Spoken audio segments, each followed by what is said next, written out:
Okay, so today is day one, and we're focusing on journaling. Last month we did talk on it, but very not a lot of information, just tips to help get you through those first 30 days. So this is what we call the second 30 days. This is where the mind is really changing. We really want to shift the mindset from the first 30 days. You've now got an understanding of that, and now we're taking you through to that next step. So the first thing about journaling is that it helps to clarify your thoughts. Yeah, it helps you relive experiences in a safe environment, so you can write in a safe environment. It also helps improving your mood, and it also helps to process and prioritize fears, stress, and concerns. Okay, so stress can be so damaging to the body. I talk a lot about this in my health series, but stress really affects our bodies. It also affects our hormone functions.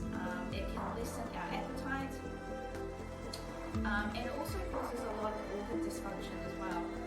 So we really need to learn to adapt and to control our environment, and the ease of stress and journaling has been proven to lower and actually balance out all of these symptoms, especially when it comes to hormone production, and also just being in that safe environment where you feel you can write. Journaling really can help with this. There generally are top things in our lives that we have worked out that create stress. So the first one generally is death of a loved one. With what's going on at the moment, I was just talking literally an hour ago to an associate, well not an associate, but definitely an acquaintance that I have over in America, and he's explaining to me the situation at the moment and rioting and things going on literally right in his backyard.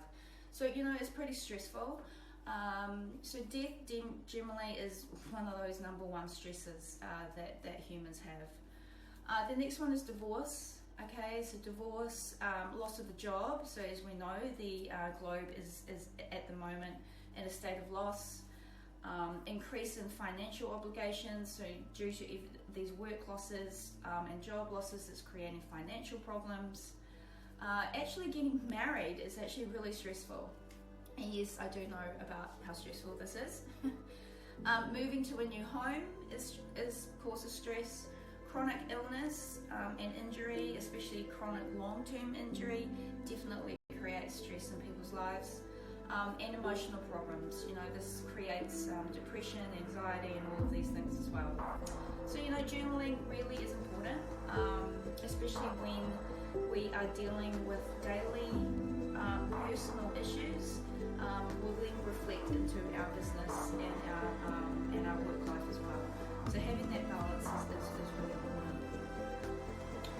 The next 4 things about journaling that journaling can help with is tracking daily events.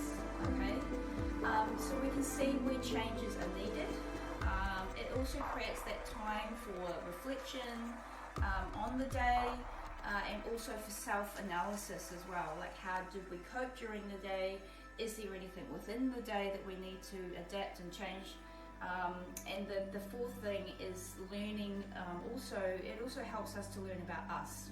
What are our strengths? What are our weaknesses? And when we know what our strengths and weaknesses are, this creates harmony within your family, within your community, within your workplace. Yeah, so it's really important. So there is the old saying, know yourself, know your enemy. And that saying comes from the book, The Art of War by Sun Tzu. I think I read that back when I was 21. I was grading for my black belt, and my mentor at the time gave me the book and said, we should read this. It's a really good book to read. So even though it does talk about military strategy, and it does talk a lot about maneuvering around one's enemy, it also relates to the saying, to truly understanding others, we first must understand ourselves. So this sounds easier than you may think, but personality, like who you are, what makes you tick, why do you act or behave in certain ways, all these things are learning about you and what makes getting to know your core values. So what are your core values? We do need to write these down. We need to work through them. Knowing about your body, how does your body work? Why does it work that way? Why do you react certain ways towards certain things? Is it a mindset? Is it a belief? Or is it just a natural instinct? Again, I'll use training as an example in my martial arts, but we're trained to not act as a normal way that someone else would act in a state of fear.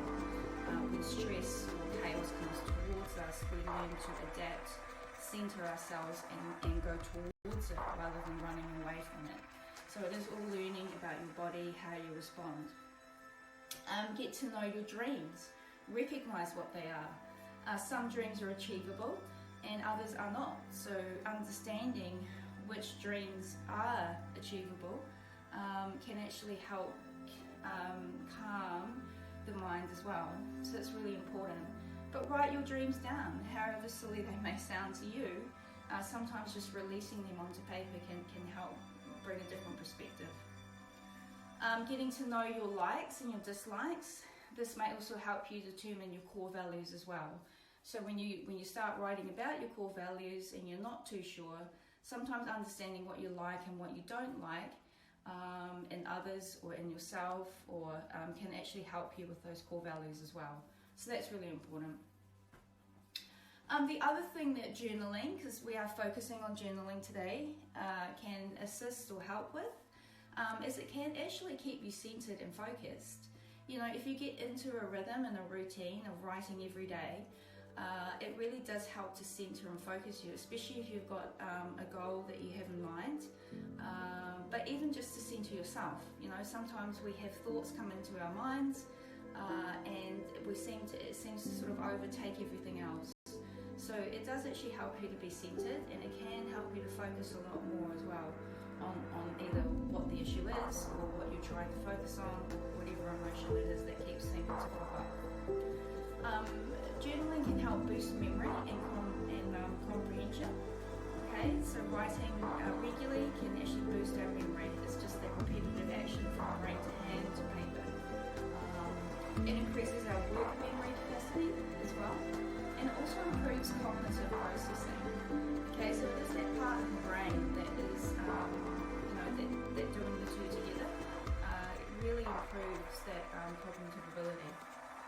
There was a 4-year study actually done in South Africa, and it was all about nurses, and they were trying to use journaling as a way to help nurses to start thinking outside of the educational system, to help being more critical and to help with creativity, especially when they were being faced with adverse effects and challenges that were coming in.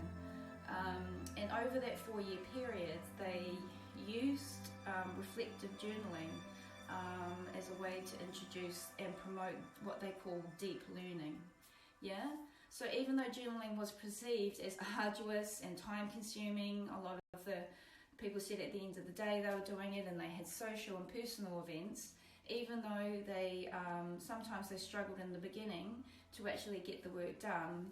Over that 4-year time, they found that their self-insight and their self-development was greatly improved on the others that weren't doing the reflective writing. So it is proven that journaling really can make such a huge difference in people's lives, and can actually help you to think outside of that box that we're all sort of thrown into in our educational systems. And it can really help us to critically think and to actually be more creative, so that we can bring it back in to whatever we're applying it to. So there you go. So it's really a simple act. I like to do mine before I sleep. Some people like to get up first thing in the morning and do it. It really just depends on you and your time clock. But I will tell you, this isn't a normal behaviour. Okay, it is something you have to train. It is something that you have to practice. And it is something that you have to put your full mind and your attention into. So, for me, I like to do it before I sleep. I just take 10 to 20 minutes to write down the day's acts that I've done. I reflect, I look at my goals, and then I and plan. However, you can use journaling also at the same time to obviously express your feelings, your emotions, and other things that may have come up for you throughout the day. It could be a relationship you're going through. So all these things all make up part of your day, and it doesn't make you less of a person or more of a person.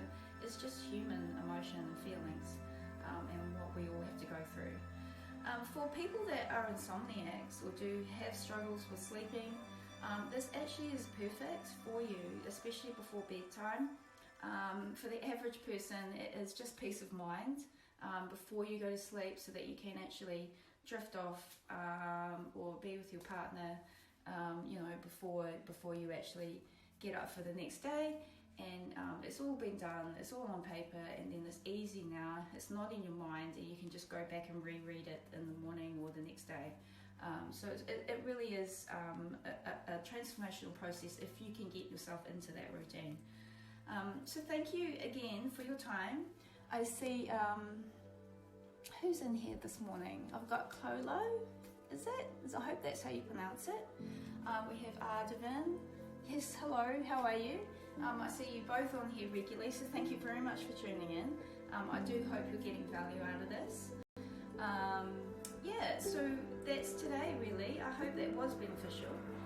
Tomorrow we are going to be going through goal setting and tools and ways that you can start to introduce this now into this process. Like I said, we've spent 30 days, we only touched on it very lightly. These 30 days we're actually now getting used to comments, so please do turn up with a pen and paper and turn up on time, and we will be here again tomorrow at 6 a.m. And just remember, this is all about repetition. Everything takes practice, and this is no different. So, the key to success is to create patterns and habits in your daily lives that can help you to grow and expand. And obviously, it's all about self-development as well. So thank you very much. Have a good day.